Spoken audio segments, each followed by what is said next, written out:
Day after Manhattan's new district attorney laid out what is the most significant shakeup in New York City's criminal justice system approach, people are trying to make sense of it. Will the progressive policy to bypass prosecution of minor offenses ultimately make the streets safer? Well, that depends on who you ask. Here's News 4's Andrew Siff.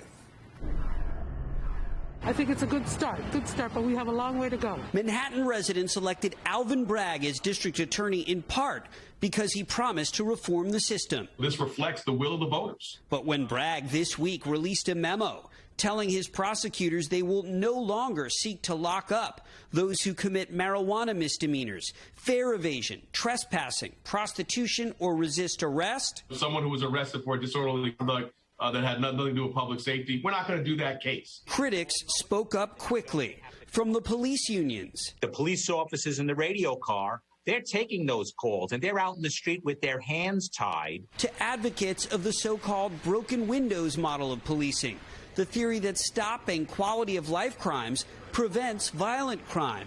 Nicole Gelinas from the Manhattan Institute. We've already pulled back on preventative policing. We already see the results of that, but yet we're going to pull back more. I myself am formerly incarcerated.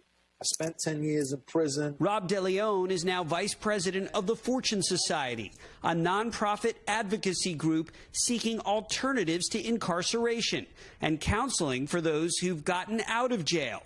He and others waited years to hear a message like the new DA's. Incarceration and just using a crime and punishment approach to justice does nothing but feed a beast. Bragg insists that critics who worry his new approach will increase violence are missing the point. It's going to give us the bandwidth to invest more in gun cases. On that point, reform advocates and critics both acknowledge too many guns, with a new approach about to get a major test. Andrew Siff, News 4 New York.